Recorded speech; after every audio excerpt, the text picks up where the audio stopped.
नमस्कार मित्रांनो, मी धनश्री. राजकीय अपडेट या मराठी यूट्यूब चॅनलवर तुमचे सर्वांचे मनापासून स्वागत आहे. संपूर्ण महाराष्ट्रासाठी आताच्या क्षणाची सर्वात मोठी आणि महत्त्वाची बातमी. संपूर्ण महाराष्ट्र हादरला. 19 जुलै शनिवार काही मिनिटांपूर्वीची ही बातमी आहे. यासंदर्भात सविस्तर माहिती या व्हिडिओत जाणून घेऊया. तत्पूर्वी तुम्ही राजकीय अपडेट या मराठी यूट्यूब चॅनलवर नवीन असाल तर खाली दिलेल्या सबस्क्राइब बटनावर क्लिक करा आणि समोरील बेल क्लिक करा, जेणेकरून महाराष्ट्राच्या ताज्या बातम्या तुमच्यापर्यंत सर्वात आधी पोहोचतील.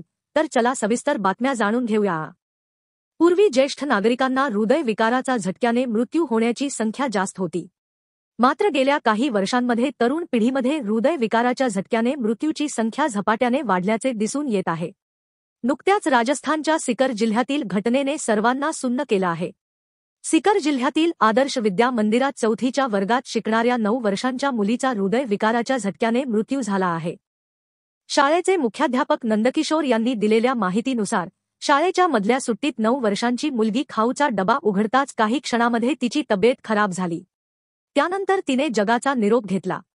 ही घटना मंगळवारी सकाळी 11 वाजता शाळेच्या जेवणाच्या सुट्टीच्या वेळी घडली.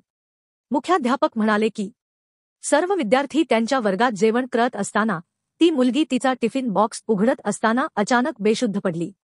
अशात तिचा जेवणाचा डबा खाली सांडला आणि ती चिमुकली जमिनीवर कोसळली. त्यावेळी आम्ही सर्वजण शाळेच्या आवारात होतो. शाळेतील कर्मचाऱ्यांनी बेशुद्ध अवस्थेतील मुलीला ताबडतोब दंतरामगड सामुदायिक आरोग्य केंद्रात नेले, असे मुख्याध्यापकांनी सांगितलं. शाळेत मुले बेशुद्ध होणे ही काही असामान्य गोष्ट नाही. आरोग्य केंद्रात दाखल केल्यावर सुरुवातीला ती बरी झाल्याचं दिसून येत होतं, पण पुढच्या क्षणी तिची तब्येत बिघडली. तिची तपासणी केलं असता तिला पहिला हृदयविकाराचा झटका आला होता. तिच्यावर उपचार सुरू असताना दुसरा हृदयविकाराचा झटका आला. डॉक्टरांनी तिला लगेचच इंजेक्शन दिलं. डॉक्टरांनी प्राथमिक उपचार केले आणि पुढील उपचारांसाठी मुलीला सीकरमधील एसके रुग्णालयात पाठवण्याचा निर्णय घेतला. पण रुग्णवाहिकेत नेत असताना तिला पुन्हा हृदयविकाराचा झटका आला आणि तिचा जागीच मृत्यू झाला.